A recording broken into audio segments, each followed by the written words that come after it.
on fire. He posted 900-plus yards and 7 touchdowns in his rookie season.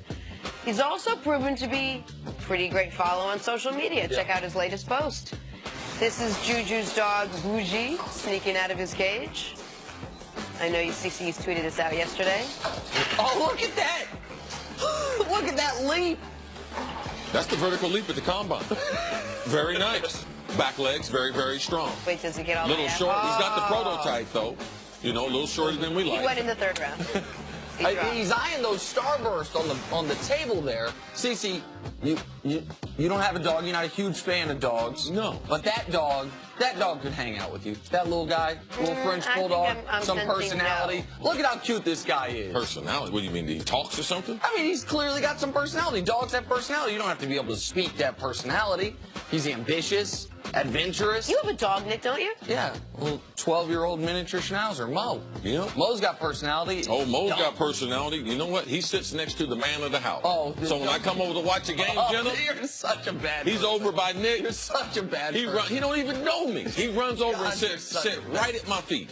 Okay, that is accurate, but it is not because it's the man of the house. He will always sit next to the alpha male, whoever the largest human being in the house is. That's true. It's the alpha male. It's not the largest. Well, it was some people in there larger than me. No, false. Not accurate. That is Your not son's accurate. bigger than me. What? My son went in the room. You know what? I'm the one that told you this story. Now you're perverting on national television. Yeah, I know you. I'm not just doing a TV show with you. I know you. It's unbelievable. Don't pervert. I'm not into dogs. Unless someone out there wants to sponsor me like a pet or like something like that, like a real expensive dog. I mean, I charge. Ceramic. You gotta have somebody to walk them to and all that. Ceramic. Time for some stories to start your morning. You told that story. Last night, the Sixers were able to knock off the Heat and advance to the 2nd round of the playoffs. Ben Simmons and Joel Embiid played up to their usual standards. Also, J.J. Redick added 27 points. Nick Wright, what impressed you the most about the Sixers in this round? Aside from the fact that their owner helped get Meek Mill out of jail, what impressed me the most is they played with full composure in close 4th quarters, which was something they had struggled with this year. Even during their amazing run post-Christmas, they were not a great offensive team in the 4th quarter. This series, they were spectacular offensively in the 4th quarter. That's why they won this series in 5 rather than going 6 or 7, pardon me. I like the way that their young superstars are playing within themselves. That's the thing I'm most impressed. The stage wasn't too big for them. Sometimes you'd be like, oh, man, what would you rather have, experience? No, I'd rather take talent. If I've got some talent, it will get some experience. So it's amazing to see their overall development. The process, it does work. And that was on full display in the series. Miami's got a ton of experience. Oh, yeah. Not enough talent. Philly wiped the floor with it. Last night, Marcus Smart returned to the lineup for the first time since March 11th. He gave the Celtics a much-needed boost to win Game 5 against the Bucks. When the series is tied 2-2, teams that win Game 5s, Nick, in best-of-7 series, Nick, go on to win 83% of the time. Just want to make sure we're hanging out in the same corner at least once a week. CC, what was your biggest takeaway from last night's game? The biggest takeaway, that number probably a little bit off. Nick gonna double-check it, run it through it. No, she's got it right. She nailed it. She nailed it. Jenna, you nailed the number. Don't you worry about it. Don't you worry about it, Jenna. You nailed it. Go ahead. The Celtics, how good teams are able to play not a great basketball game and still win. And that's what the Celtics were able to do. Probably my biggest takeaway, though, is Giannis' lack of overall initiative to take the game over. If you're a superstar and you go back to Boston 2-2, you can't get 10 shots in a game. Maybe 10 shots in a half, 10 shots in an explosive quarter, but not 10 shots in the game. Listen, that is the biggest takeaway from this game. Not to take anything away from what Boston did, but it's one thing if Giannis just had an off night, was 5 for 19.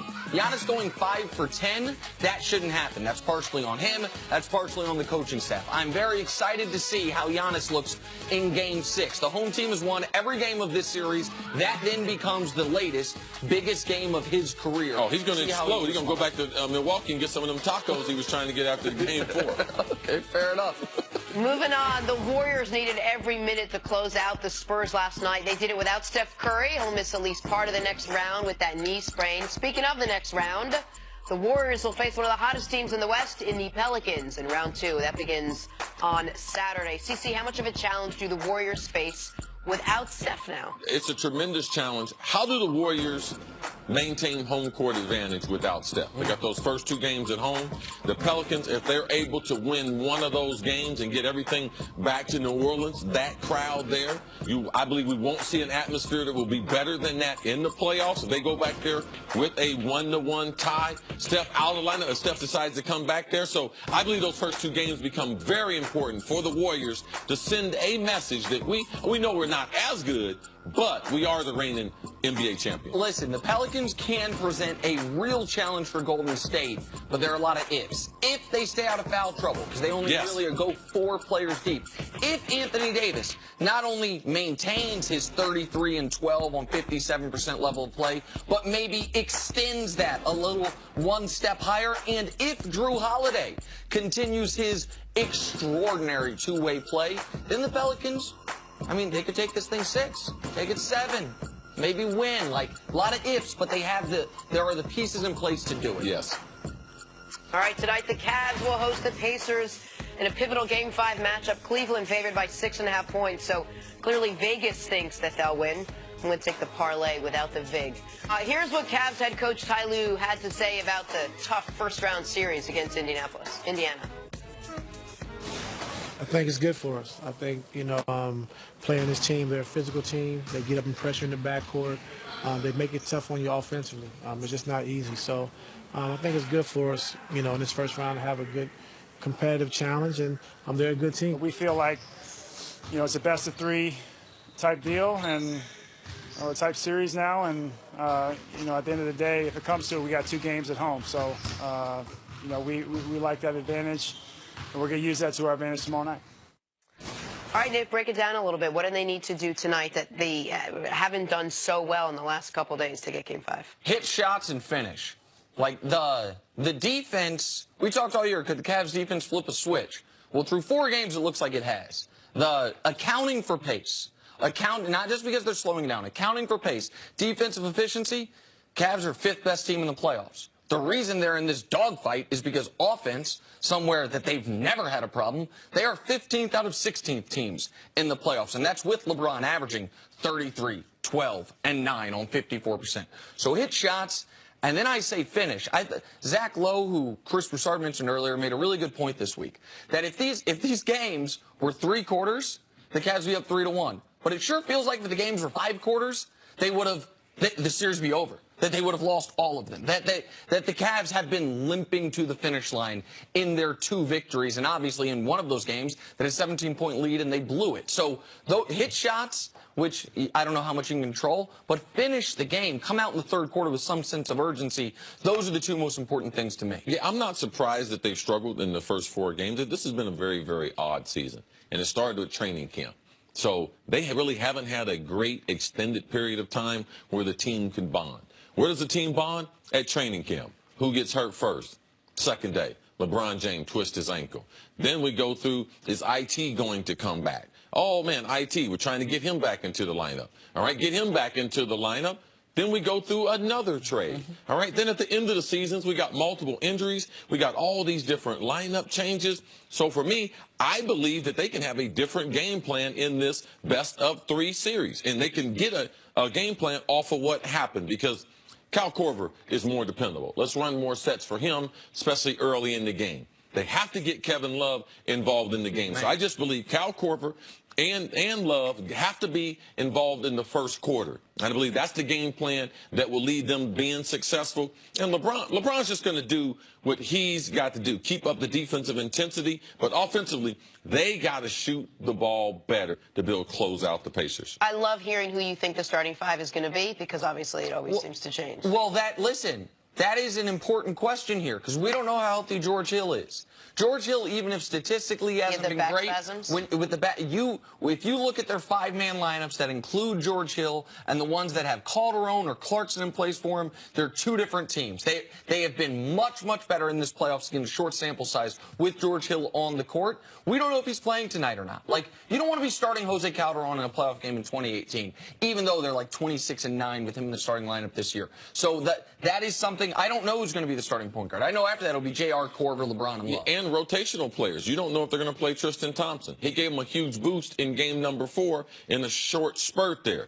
The Cleveland fans, they booed him the last time he was put into a game there. So Ty Lue, he's in a predicament. What do I do? How do I get the best rotation out there where there's not a lot of good rotations that had good looks through the first 4 games? All right, let's move on now. Brace yourself. There is proverbial light at the end of the Odell Beckham Jr. question of will he or won't he be traded. He was at minicamp yesterday but didn't participate in workouts as he continues to rehab from the injury he suffered last season. New head coach Pat Shurmur said Odell will absolutely be on the Giants next year, seemingly shutting down the trade rumors. Shurmur added, quote, he's an excellent player and he's a very valued member of our team. Cece, can we finally put the Odell trade talk to bed? I think so. I mean, the Giants have said it for long enough. We're close enough to the draft that it's not really advantageous to trade a player like him and take next year's pick or 2020 pick. So, yes, you can come to the realization OBJ will be on the team this year. Now, unless something breaks down as far as a long-term contract, we should expect him to be suited up and have a spectacular season for the Giants. How do you think knowing Odell's back affects what they do tomorrow night in the draft, if at all?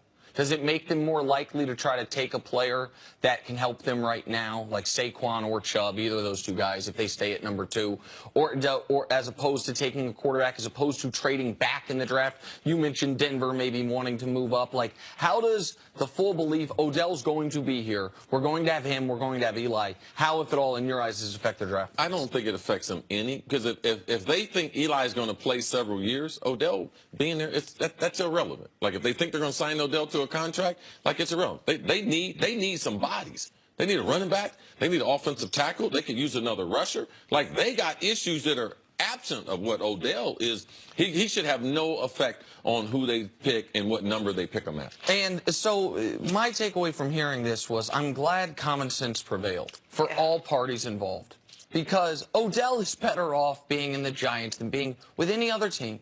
Like, they're the team that drafted him. They are the team. He has a relationship with ownership, even if sometimes it's a slightly frayed relationship.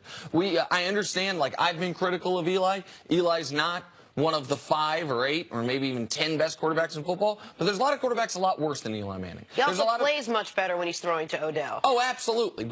And so Eli definitely needs Odell, but Odell also, we talk about, oh, could he go here? Could he go there? Like, yeah, Jacksonville sounds fun. They got a great defense, but Blake Bortles their quarterback. You want to go to a team that, in addition to trading for you, is drafting a young quarterback like this. It would have been a totally unforced error by both parties, and Odell kind of forced it a little bit, I suppose, or would have forced it a little bit had he ended up being traded. But it would have been something that it didn't have to come to that, and I'm glad it didn't come to that. I'm glad both parties involved. Odell could have caused more of a distraction, if you will, once it was rumored he was going to be traded. He said nothing ever about that. He could have not shown up to OTAs. He did show up to OTAs, did show up to minicamp. He's doing what he's supposed to do. And in my eyes, the Giants are doing what they're supposed to do, which is, if you don't have to trade the best player on your team, in sports, as a general rule of thumb, it's good not to trade the best player on your team. Is there a chance that Odell plays this season without a new contract, CC? Yes, there's a chance. And is that stemming from what happened, what transpired this entire offseason? It has zero to do with that. Just about demands, what he wants, the amount of money that he wants. But do you think, are the Giants less likely, though, has what happened this offseason affected what the Giants are willing to commit to him, though? Like, because if you're I don't know what they're going to commit to him. Like, I can't answer a question hypothetical on what they're going to offer him. Like, I don't know what they were prepared to offer him. I don't know if they had a number on that day. Yeah, we're going to make him $23 million. Oh, now we're going to give him 17. So I don't get into that, because I'm not going to answer a hypothetical when they don't know the number that they're going to offer him. Right. All right, let's take a break. Coming up, how far can Ben Simmons and Joel Embiid take the Sixers? That is next on First Things First. Broussard is back. Where is he? Is. Oh, he's over in the corner. Tomorrow.